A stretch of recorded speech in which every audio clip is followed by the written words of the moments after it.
Eu quero convocar a todos a abrirmos as nossas Bíblias no Evangelho conforme escreveu Lucas, no capítulo 4, nós vamos ler a partir do versículo 14.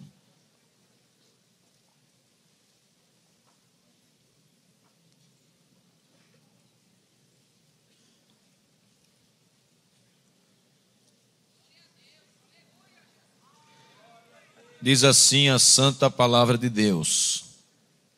Então, pela virtude do Espírito, voltou Jesus para a Galiléia, e a sua fama correu por todas as terras em derredor.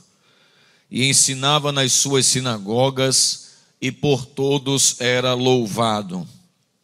E chegando a Nazaré, onde fora criado, entrou num dia de sábado, segundo o seu costume, na sinagoga, e levantou-se para ler.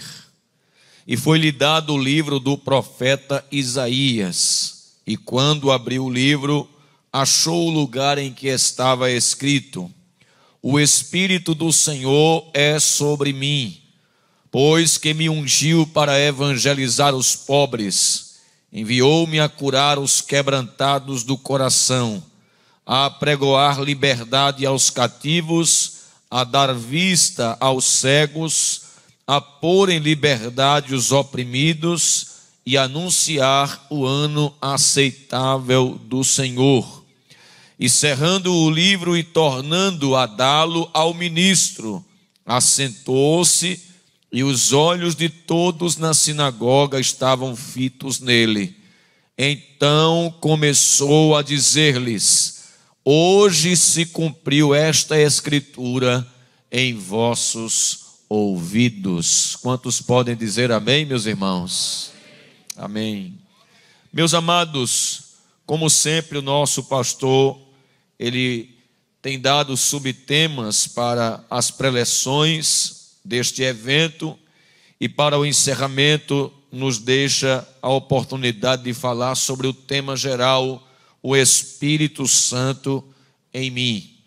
E à luz deste texto, com a ajuda do Espírito Santo, nós queremos estar subordinados ao tema geral.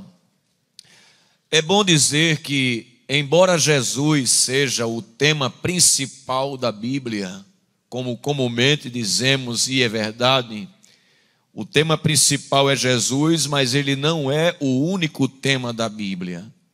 A Bíblia também nos fala sobre o Espírito Santo, que nós chamamos teologicamente de a terceira pessoa da Santíssima Trindade.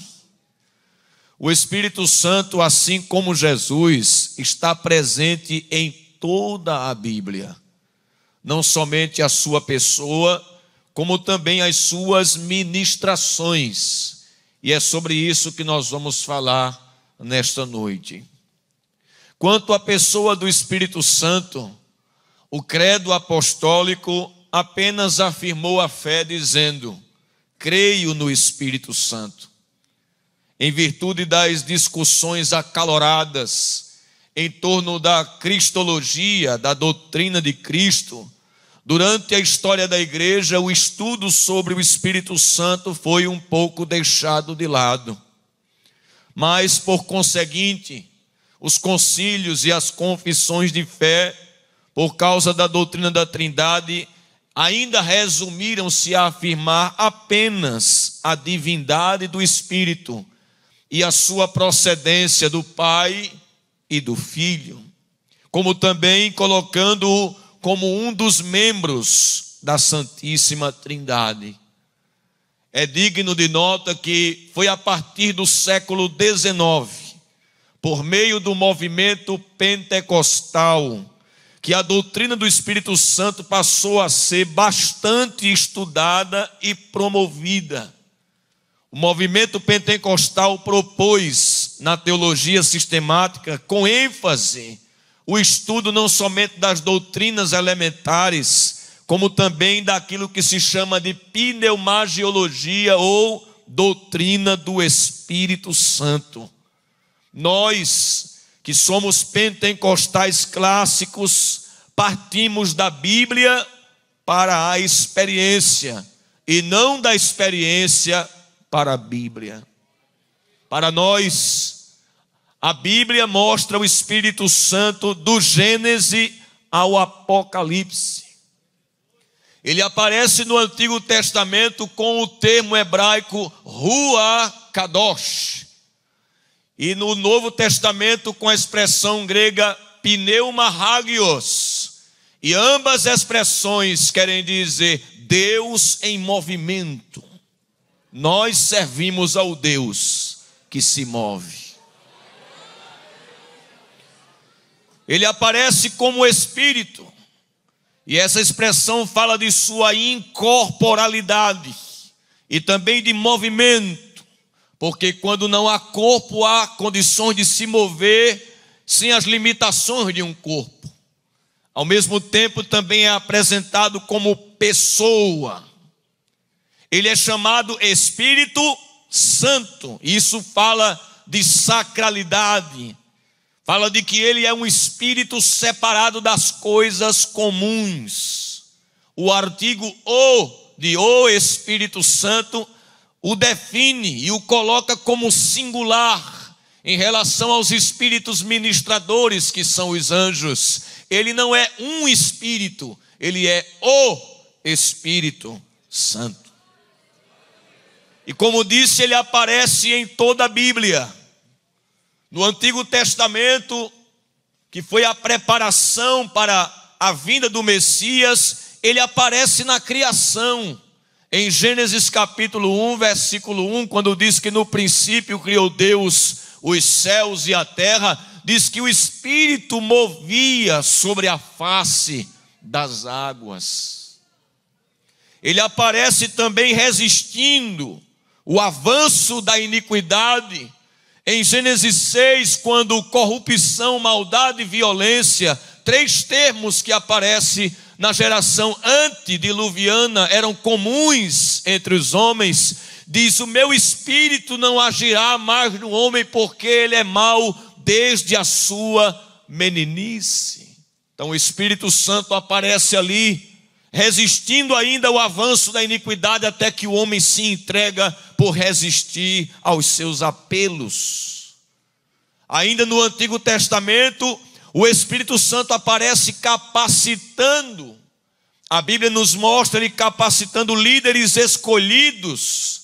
Por exemplo, o Espírito Santo julga através dos juízes, período que abrange desde a morte de Josué até o estabelecimento da monarquia, 410 anos.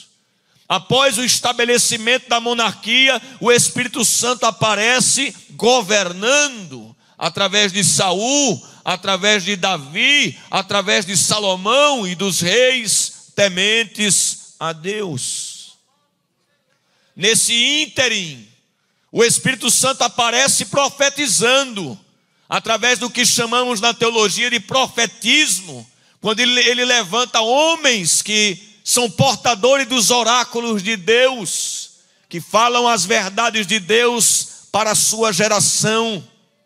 E estes homens, embora ungidos pelo Espírito, para exercer essas três vocações, como os sacerdotes também, eles anunciaram, eles foram usados pelo Espírito Santo para falar de uma era em que o Espírito Santo não seria dado única e exclusivamente a alguns em particular, senão de que ele viria para ser derramado sobre toda a carne.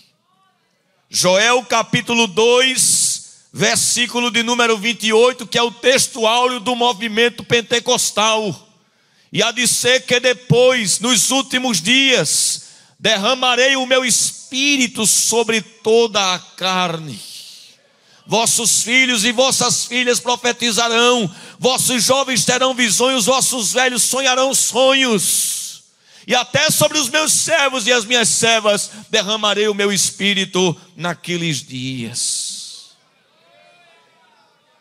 Então o Antigo Testamento já falava, já mostrava a atuação deste Espírito e já vaticinava de que ele viria para uma era com demonstrações mais amplas. Logo, a Bíblia não somente fala desses homens que foram ungidos, mas também relata que eles profetizaram a vida do ungido do Senhor, o Messias. E essa expressão Messias vem da expressão hebraica machá, que quer dizer ungir, derramar óleo. E o ungido significa dizer que viria aquele que não seria apenas rei, que não seria apenas sacerdote ou profeta ou juiz, mas que seria as 4 funções num só. Ele receberia a unção mais elevada. Glória a Deus. Em Isaías capítulo 11, se você confere na sua Bíblia comigo, você vai ver que sobre ele se derramaria o Espírito sétuplo, ou seja, com as 7 virtudes. Versículo de número 1 e 2: porque brotará um rebento do tronco de Jessé, e das suas raízes um renovo frutificará, e repousará sobre ele o Espírito do Senhor, e o Espírito de sabedoria e de inteligência, e o Espírito de conselho e de fortaleza, e o Espírito de conhecimento e de temor do Senhor.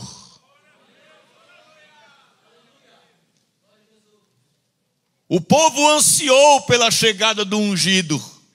E Paulo diz em Gálatas 4:4 que, vindo a plenitude dos tempos, Deus enviou o seu Filho nascido de mulher.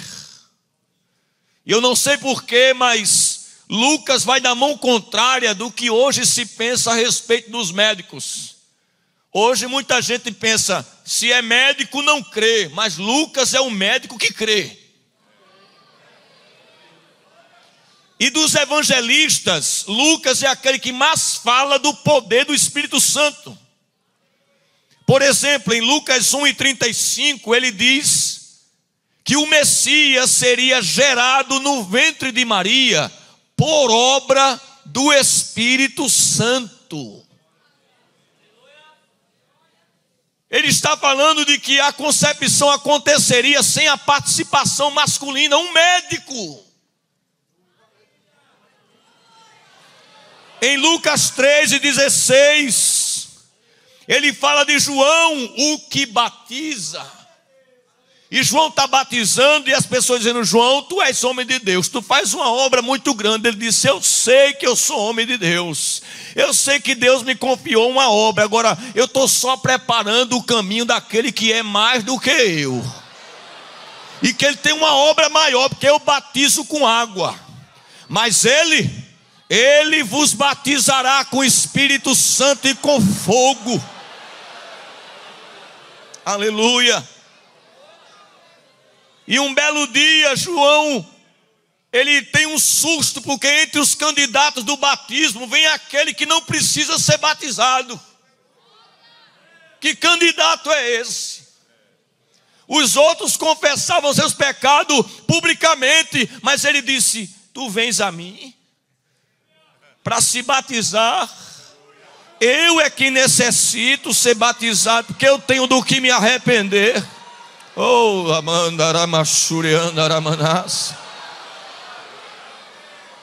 mas Jesus vai por identificação, ele está identificando-se conosco, e ele diz, faça-se assim para que se cumpra toda a justiça.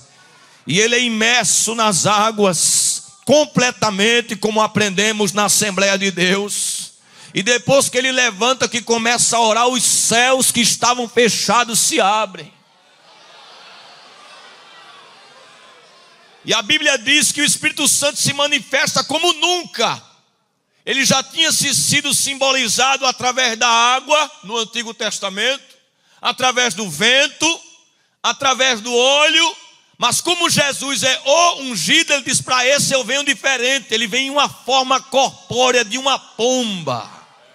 É a única ocorrência do Espírito Santo como uma pomba. Porque o relacionamento do Espírito Santo com Jesus é diferente. E desce sobre Jesus. Depois desta ocasião, ele vai pelo Espírito Santo ao deserto. É Lucas que continua falando. É tentado durante o período de 40 dias de jejum.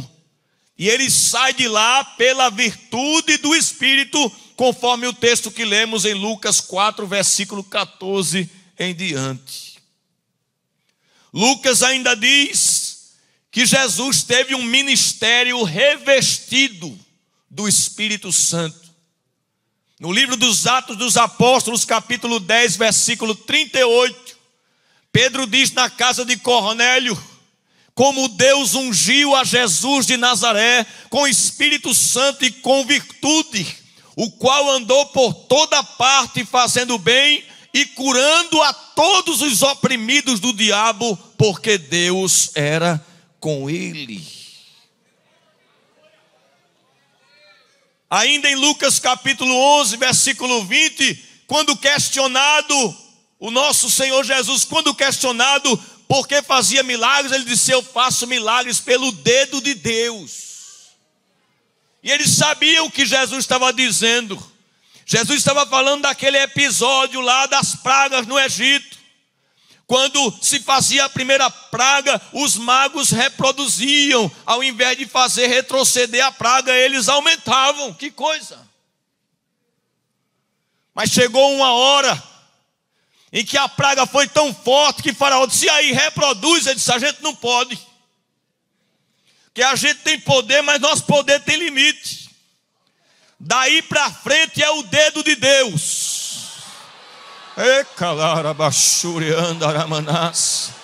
Então quando Jesus disse: eu faço milagre pelo dedo de Deus, ele disse: se prepara, porque daqui para frente vai ter milagre, vai ter poder, vai ter realizações miraculosas.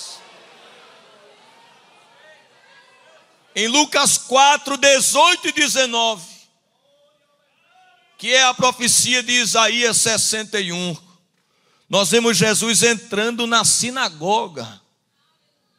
Ele vai participar daquele culto de pregação que é uma extensão do templo. E quando ele chega lá, o ministrante, o que está dirigindo o culto, vamos ouvir uma saudação por Jesus. Parece que ele tem chamada. Ele se levanta para ler.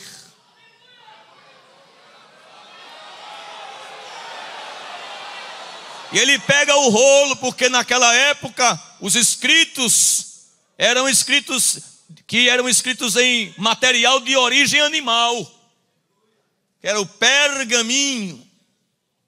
E ele abre, e não é coincidência, é projeto de Deus. Isaías 61.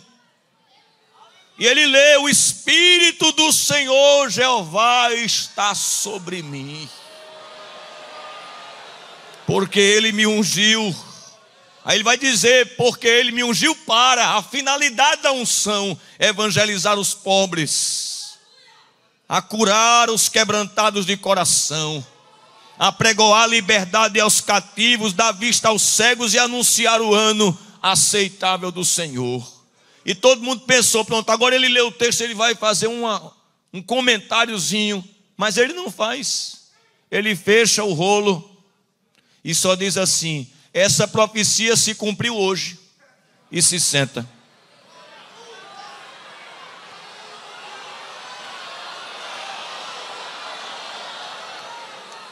Quem está ouvindo Jesus entendeu. Peraí. Os profetas diziam assim, profetizavam e diziam: ele vem, ele vai fazer, ele vai reinar, ele vai curar. Jesus, ao invés de ler a profecia e dizer ele vem, diz: ele é eu. Ele sou eu.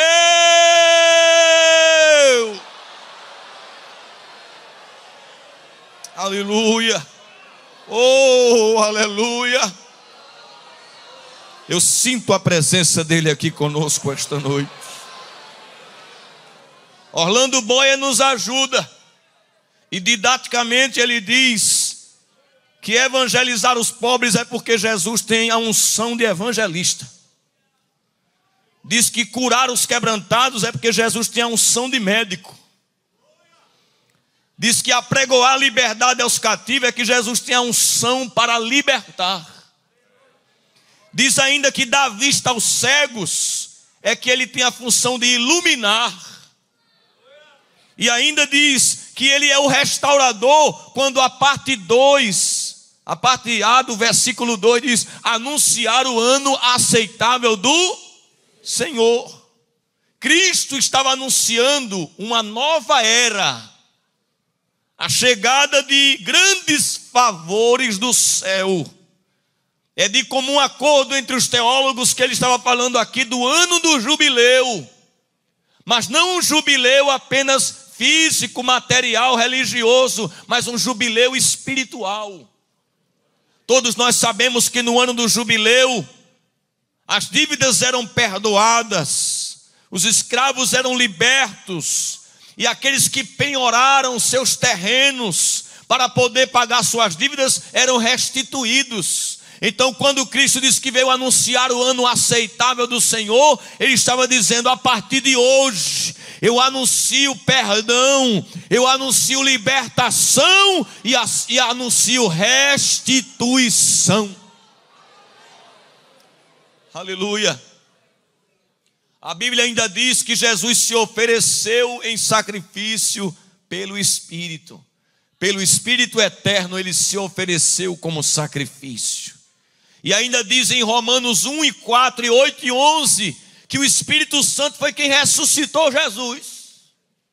Então veja, a gente percebe o Espírito Santo da concepção até a ressurreição, em plena atividade no ministério de Jesus. Só que Jesus também falou a respeito do ministério do Espírito Santo.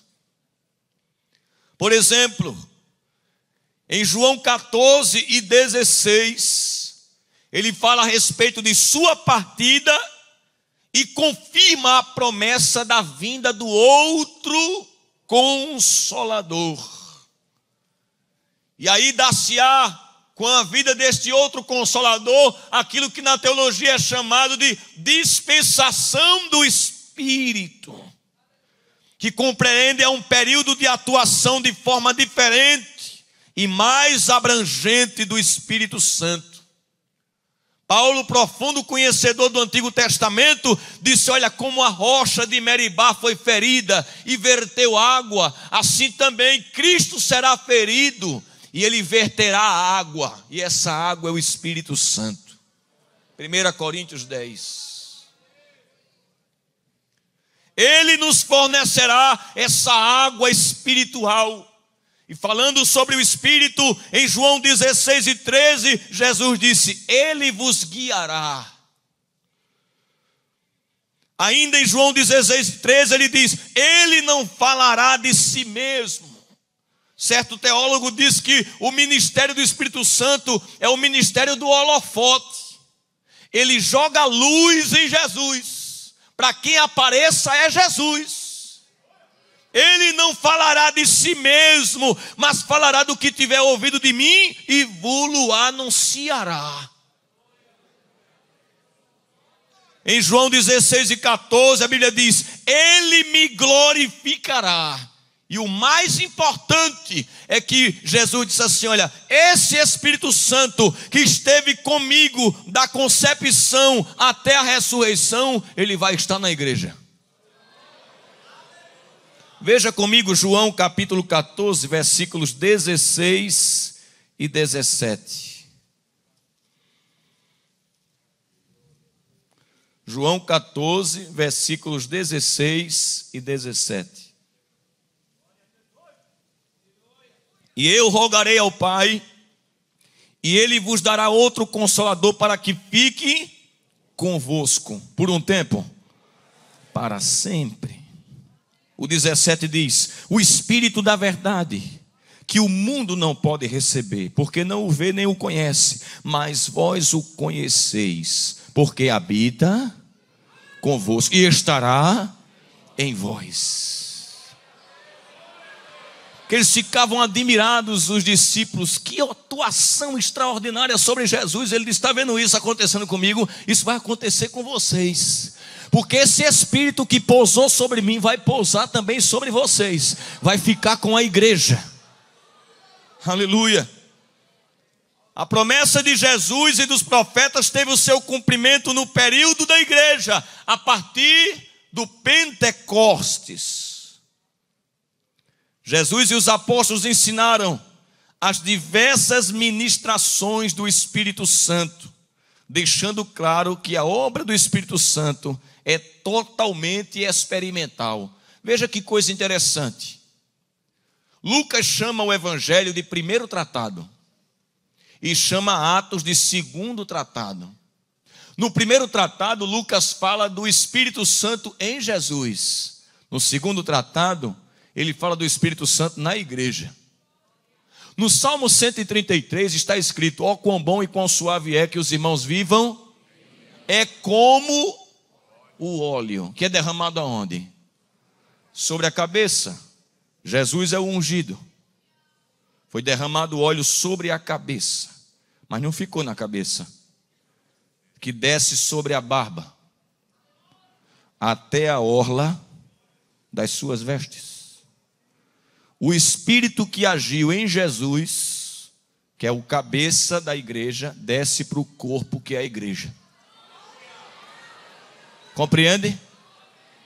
O Espírito que usa Jesus em Lucas, Evangelho, é o que usa a igreja em Atos.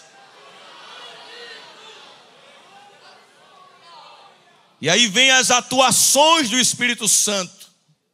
Em João 16, versículos 6 ao 11, Jesus fala que uma das primeiras atribuições do Espírito Santo na vida humana é o convencimento, que o pastor Jefferson abordou muito bem aqui ontem. A expressão convencer quer dizer trazer luz, expor, repreender. Primeiro contato do pecador com o Espírito Santo, quando ele é exposto à pregação da palavra, é essa persuasão que não é coercitiva, forçada, mas é em cooperação. É tanto que é possível o pregador exposto à luz da palavra, ainda assim ele rejeitar. Por isso que Estevão disse em Atos 7,51: ó homens de dura cerviz, que sempre resistis ao Espírito Santo. Foi por isso que o escritor aos Hebreus, citando o Antigo Testamento, disse: se pois hoje ouvides a sua voz, não endureçais o vosso coração. Então o Espírito Santo, ele leva o homem, mediante a exposição da palavra, a uma reflexão do seu estado diante de Deus, e a um possível arrependimento se esse homem abrir o seu coração. Uma outra ministração do Espírito Santo conseguinte a essa é a obra da regeneração. Jesus, em João capítulo 3, foi abordado por um fariseu chamado Nicodemos. Nicodemos veio a ele no horário noturno, quem sabe temendo que o sinédrio soubesse que um homem estudado daquele fosse consultar um carpinteiro que não passou pelas escolas rabínicas. E era um mestre falando com o outro, porque ele diz: Jesus, tu és mestre vindo da parte de Deus. E Jesus mais na frente diz a ele assim: tu és mestre e não sabe disso? É um mestre falando com o outro. Mas um tinha só a formação teológica, o outro tinha principalmente a revelação da graça de Deus. E Jesus disse a ele assim: ó, se tu não nascer de novo, tu não pode nem ver, quanto mais entrar no reino de Deus. Nem ver. Jesus estava falando da obra do Espírito Santo. A expressão grega para nascer de novo, ali fala de um nascimento de cima, o que é impossível para o homem por seus próprios esforços. Certo teólogo disse que assim como é necessário para entrar no mundo nascer, é necessário nascer de novo para entrar no mundo espiritual de Deus. É Ele quem faz essa cirurgia no interior, que Ezequiel 36, 26 lança luz dizendo assim: e tirarei o vosso coração de pedra e porei um coração de carne. O homem é completamente passivo na regeneração, ele só crê, mas quem faz a cirurgia interior é o Espírito Santo de Deus. Paulo fala desse novo nascimento em Tito 3:5. Uma outra atividade do Espírito Santo, depois que ele convence, depois que ele regenera, aí nasceu de novo, ele diz: agora eu posso morar dentro, que agora está limpinho. Porque Tito 3:5 diz que a regeneração é uma lavagem. É uma lavagem. Só que em vez de ser uma lavagem por fora, é uma lavagem por dentro. E a santificação é uma lavagem por dentro e por fora. O chuveiro lava só o corpo, mas a regeneração é o chuveiro do Espírito Santo que lava por dentro. Aí agora limpinho, ele disse: agora eu moro aí, agora eu habito aí. 1 Coríntios 6:20. Ou não sabeis vós que sois o templo de Deus e que o Espírito Santo habita em vós, e já não sois de vós mesmos? A palavra habitar aí, oikeo, significa ocupar uma casa, habitar, residir, permanecer. Interessante que esse sempre foi o desejo de Deus. Quando da edificação do tabernáculo, em Êxodo 25:8, Deus diz assim a Moisés: e me farão um santuário e habitarei no meio deles. O povo estava em trânsito, Deus disse: então construa uma casa que possa montar e desmontar, porque eu me identifico com o meu povo para, eu paro, o meu povo anda, eu ando. Quando o povo entrou na terra que ficou fixo, ele disse: agora faça uma casa fixa. Vocês não estão fixos? Eu me identifico com vocês. Mas na frente, ele disse: agora nem o transportável e nem o fixo. Agora eu me faço carne e habito no meio deles. Glória a Deus. Então ele habita no homem, ele habita na igreja e em cada crente. E um dos símbolos do Espírito Santo que fala dessa permanência em nós é o selo.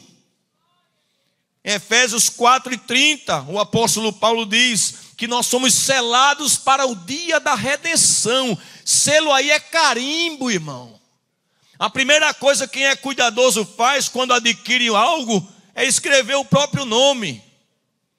Ou alguns são mais cuidadosos ainda e faz um carimbo assim para tombar. Porque se alguém um dia pegar emprestado, né, e disser que é dele, você vai dizer: aqui está carimbado, viu? Tem meu nome, viu? Tombei, viu? É meu. A igreja está carimbada. O crente está com o carimbo do céu. É por isso que os cantores evangélicos convertidos, eles não dão autógrafo não, porque o autógrafo a igreja já tem, do Espírito Santo no coração dela. Aleluia, glória a Deus. Paulo diz ainda que o Espírito Santo, ele é o penhor. Isso aqui é muito bonito, irmãos. É o quinhão, diz o texto, né? É a primeira parcela do pagamento.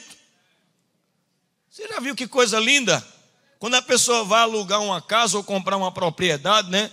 Aí o proprietário diz: me dê um sinal. Você tem que me dar um valor para garantir que vai pagar o resto. Ele diz: está aqui. Aí Paulo pega essa linguagem de mercado e transporta para o evangelho. Ele diz: está vendo o Espírito Santo? Ele é a primeira parcela. De quê? De garantia que o céu é seu.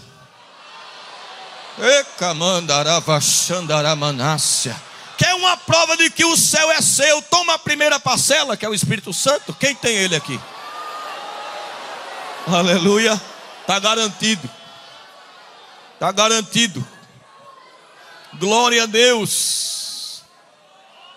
Em quarto lugar, o Espírito Santo, além de habitar, ele santifica, irmãos. Daí porque o termo Espírito Santo, não só falando do seu caráter santo, como também de sua missão principal, a de santificar. A obra da santificação está estreitamente ligada ao Espírito Santo. Paulo disse aos crentes da cidade de Corinto, aquela cidade mergulhada na imoralidade, ele disse: vocês foram beberrões, foram efeminados, sodomitas, está no texto, eu não posso mudar o texto. Vocês foram ladrões, homicidas, mas fostes lavados, fostes santificados, fostes justificados em nome de Jesus Cristo e pelo Espírito de nosso Deus. Aleluia. O Espírito Santo santifica. É por isso que quem tem o Espírito Santo, irmão, tem aversão ao pecado, porque não quer magoá-lo, não quer entristecê-lo. Em quinto lugar, o Espírito Santo gera o fruto. Veja como tem coisa sobre o Espírito Santo na Bíblia, não é? Ele gera o caráter de Deus em nós. Aleluia. A Bíblia nos mostra ele gerando, depois do novo nascimento, os aspectos do caráter de Cristo: amor, paz, alegria, bondade, benignidade, mansidão, domínio próprio, longanimidade, 9 virtudes que o Espírito Santo gera em nós, de forma que, assim como a evidência física do revestimento de poder são as línguas, a evidência do novo nascimento é o fruto. Como é que eu sei que alguém nasceu de novo? É porque ele vai gerar os frutos, de Gálatas 5:22. É preciso entender isso. Por isso que eu gosto do que um pensador disse, que falar línguas é dom, mas segurar a língua é fruto.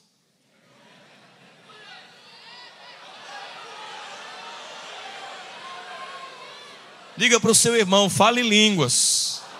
E quando for preciso, segure a língua.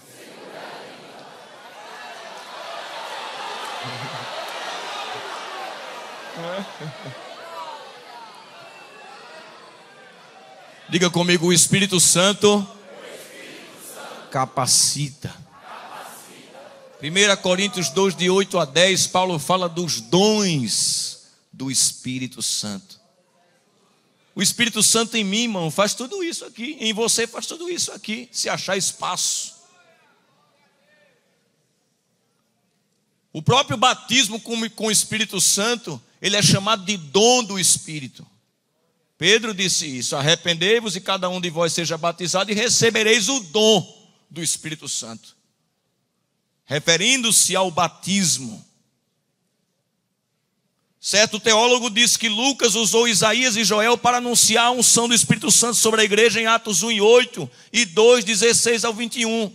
Lembrando que o Espírito que capacitou Jesus também capacita seus seguidores. Esses dons, chamados no grego de carisma, foram distribuídos para a igreja a partir do dia de Pentecostes. E nós precisamos destas ferramentas que estão à disposição da igreja. Daí porque somos pentecostais, porque cremos que os dons espirituais que entraram em vigor na era apostólica ainda encontram-se entre nós. Houve períodos de diminuição, mas nunca houve cessação dos dons. Eles estão em pleno vigor no seio da igreja. Em sétimo lugar, o Espírito Santo guia o crente, irmãos. Jesus disse: Ele vos guiará em toda verdade. Quando a gente não era crente, quem nos guiava era o mundo. O que saía na novela, a pessoa fazia. O que a atriz fulana de tal fazia, a pessoa fazia também. O jogador cortava o cabelo de tal forma, aí os jovens do mundo saem cortando tudo em igual também. Mas isso era quando a gente era do mundo, né? Quando a gente era do mundo. Fica a dica. Antes nós éramos guiados pelos nossos sentimentos. Eu acho que é bom assim. Não é? Ou pela carne. A carne sentiu o desejo, nem pensava, vou fazer, eu estou sentindo. Ainda hoje, né? Há psicólogos que dizem, não, se liberte, saia do armário. O que vier vontade de fazer, faça, não é? Não diz assim, né? Dê vazão. Mas isso era quando a gente estava lá. Nós éramos antigamente guiados pelo próprio inimigo. O espírito da potestade, que diz o texto que ele incentiva os homens à perdição, os conduz. Éramos guiados pelos ídolos. Alguns aqui participavam de procissão. Quando iam fechar um negócio, ia consultar, fazia promessa. Era isso, aos ídolos mudos a gente era guiado por eles. Alguns eram guiados pelo horóscopo. E tem uns que não deixaram ainda não. Que às vezes a gente entra no Instagram, pastor, de uns jovens aí, ele diz que é de Libra. Eu sou de Sagitário. Eu sou de Capricórnio. Me permita, viu, pastor? Vá se converter. Você é crente.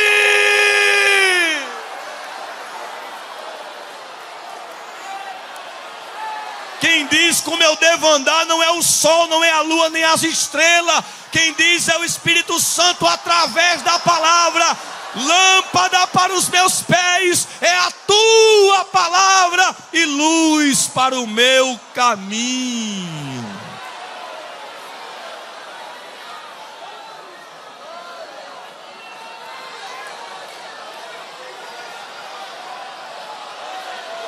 E aí, vai ter signo ainda?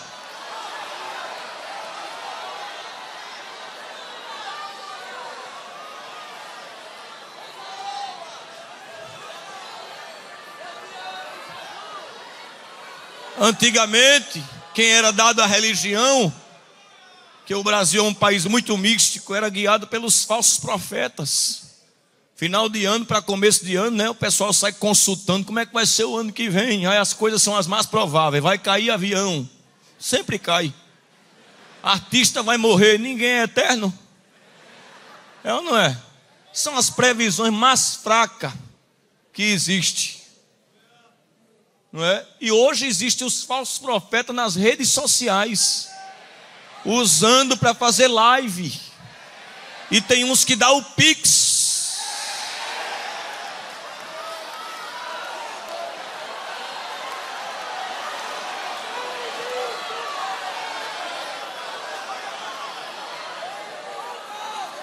Não é esse povo que me guia, não.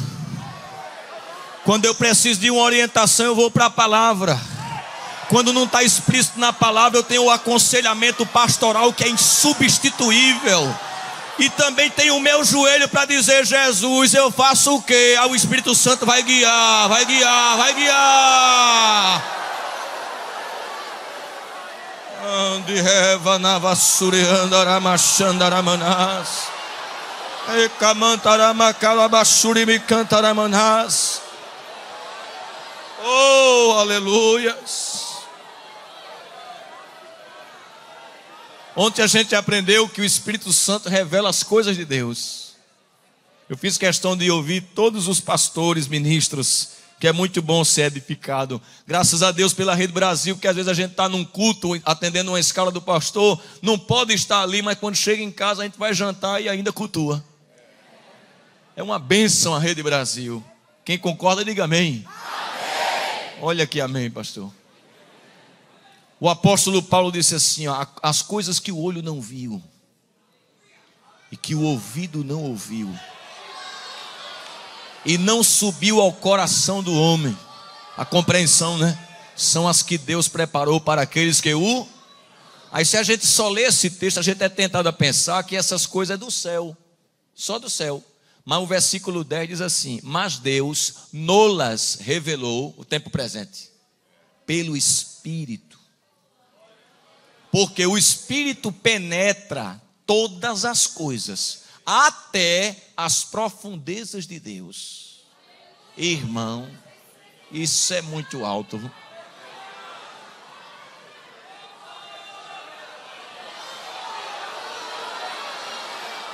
Paulo disse assim: quem conheceu a mente do Senhor? Ninguém. Ninguém consegue entrar na mente de Deus e saber o que é que Ele está pensando. Só tem um que entra: o Espírito Santo.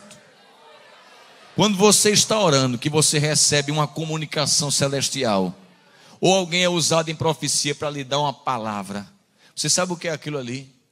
Aquilo ali é o momento em que o Espírito Santo vai na mente de Deus e pega uma informação que tem a teu respeito e diz assim: ó, aqui, ó.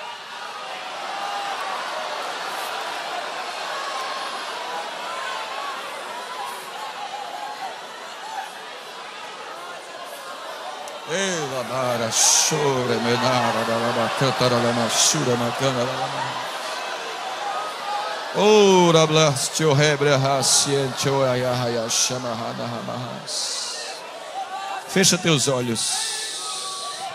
O Espírito Santo acabou de me dizer: prepara-te para um tempo de revelações profundas. Eu vou te chamar mais para o quarto, para o momento a sós, porque vai ser coisa tão alta que eu não vou dizer no meio do meu povo. Eu vou te chamar para o oculto, para o secreto, e vou ventilar na tua mente coisas, segredos. Vou compartilhar contigo sigilos. Vai vir sobre ti um apetite pelas coisas espirituais tão grande que até teus pais não vão te conhecer. Essa menina está orando que só, viu? Esse rapaz está orando tanto. E lá o teu quarto, depois da igreja, vai ser o ponto de encontro com o Espírito Santo. E Ele está confirmando isso aí agora no teu coração. Está vindo uma brasa de fogo como uma flecha. Eu estou sendo autorizado pelo Espírito Santo para ministrar isso sobre ti. Ande como está descendo algo do céu, uma renovação espiritual tão grande. E tem uns que vão receber dons espirituais agora. Receba a presença de Deus já.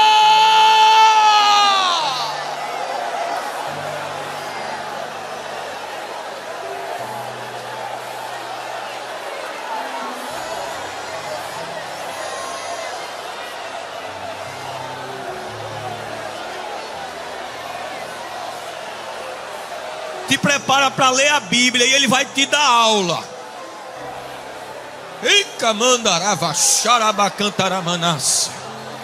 Ele vai explicar a passagem, tu vai ouvir a voz explicando, abrindo o entendimento. Eita, que coisa linda, Jesus. Oh, aleluia. Glória a Deus. Ele vai abrir o véu. Te prepara para ter visões. Os jovens terão visões. Vamos invocar isso, irmão. A promessa nos garante: os jovens terão visões.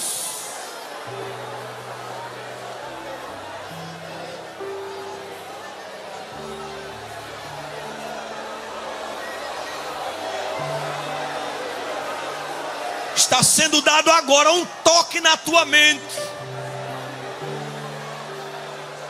E que comandante e plaço e terebe andará machéria. Está abrindo a tua inteligência. Até nas matérias seculares. Se prepara que Deus vai levantar crânio na igreja. Um monte de PhD. Se preparem as universidades. O Espírito Santo vai dar inteligência a crente.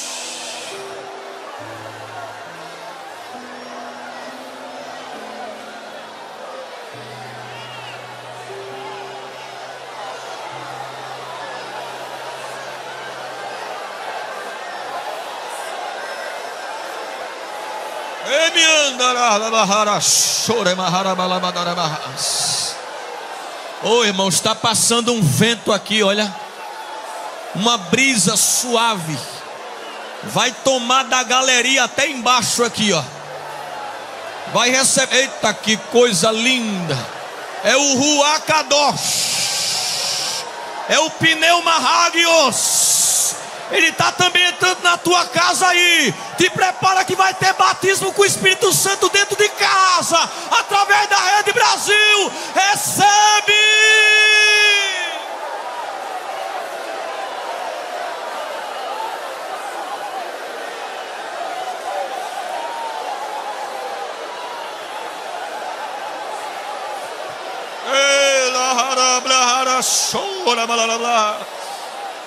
Recebe variedade de línguas. Recebe o dom de profecia. Recebe. Deus não quer uma geração só que fala inglês, não. Ele quer uma geração batizada com o Espírito Santo. Deus não quer só uma geração de currículo, não. Ele quer uma geração queimada pelo fogo da presença.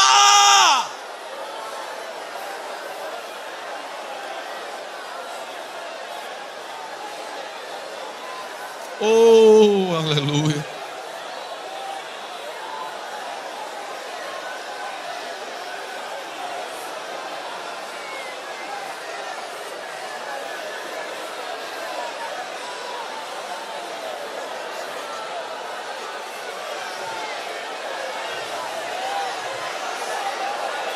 Era la basharaba cantara la bahas.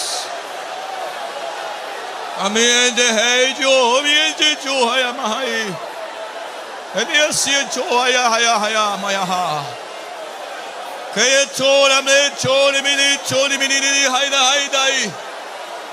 Adiante ni choto to papa para pato toro baha.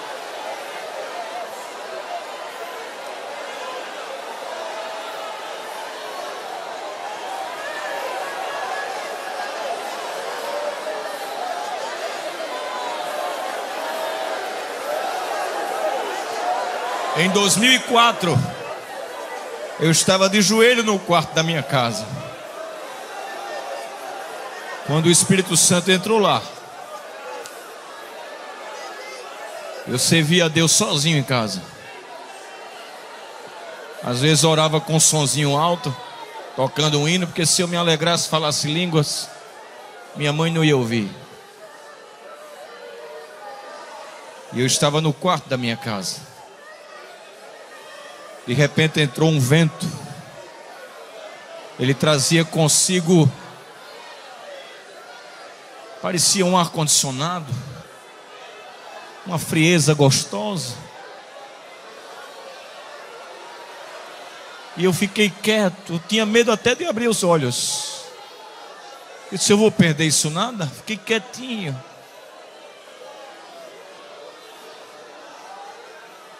E ele veio, encheu o ambiente, entrou no meu coração e disse, daqui a um ano você vai ser auxiliar oficial.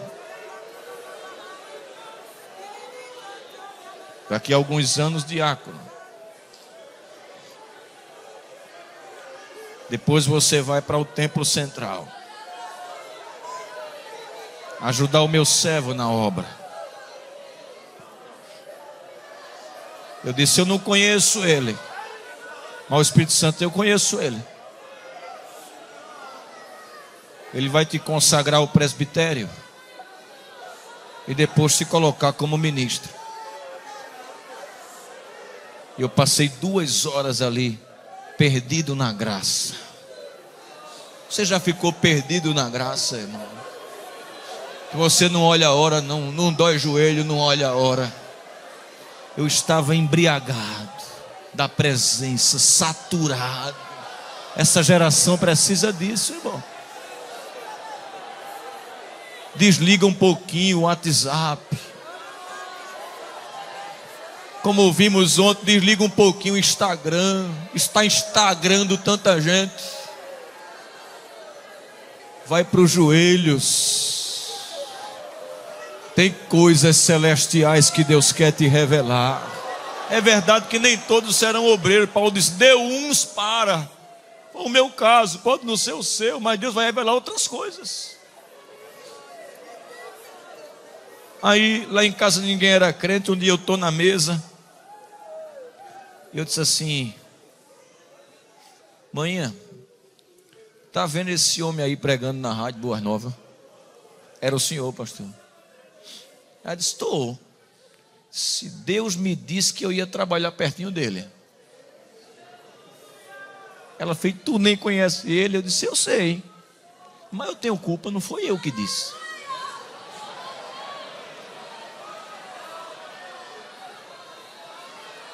Ela não era crente. Por que eu contei? Porque quando se cumprisse, ela ia crer.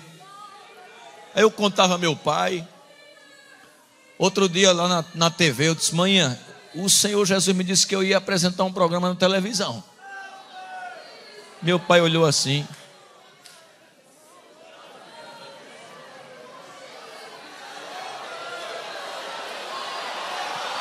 Outro dia eu estava na mesa e às vezes eu sou pitoresco. Aí eu cheguei para brincar mesmo, eu fiz assim, ó.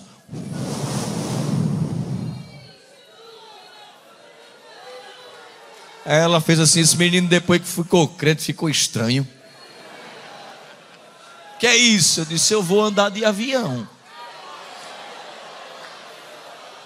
Quem te disse isso? Eu disse: é quando eu dobro o joelho ali, ué.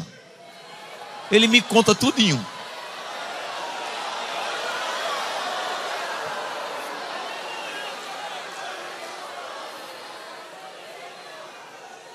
Aí um dia eu recebi uma escala para ir pregar em Petrolina. Primeira vez que eu fui lá, pastor Elci Ribeiro. E aí eu liguei para ela. Disse: diga para onde eu vou. Sei não. Disse: Petrolina. Disse: de carro é tão distante. Eu digo: de avião não. Tu vai de avião. Eu disse: eu não disse.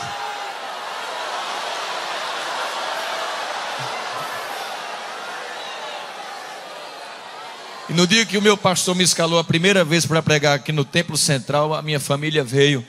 Minha mãe já era crente. Uma semana antes dela se converter, eu sonhei tirando ela de dentro da lama. Aí uma semana depois eu estou pregando numa festa. Quando fiz o convite, veio ela para aceitar Jesus. Aí ela sentou-se ali, ela começou a lembrar das palavras que eu fui dizendo, das promessas. Ela se alegrou tanto que Jesus batizou ela com o Espírito Santo naquele dia. Glória a Deus. Ele revela. O Espírito Santo revela as coisas de Deus. Eu vou concluir. Aleluia. O Espírito Santo vai pegar na tua mão e vai te levar para águas mais profundas.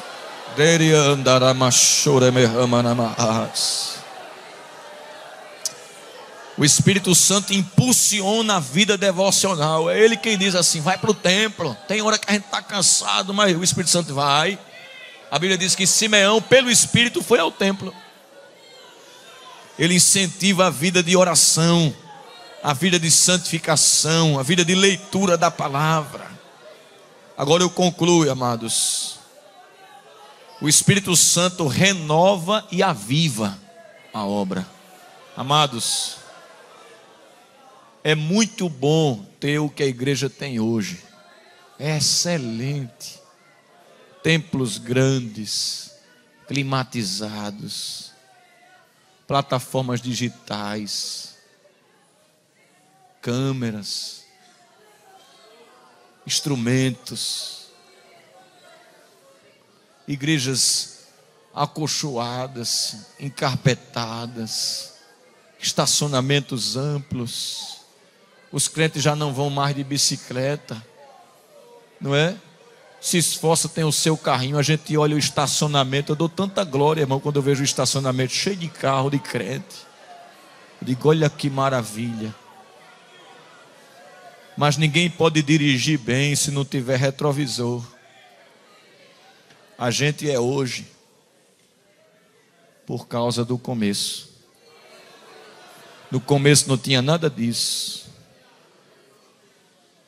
Por isso que na época, no comecinho, um pastor reformado chegou para um pastor assembleano e disse: eu não entendo.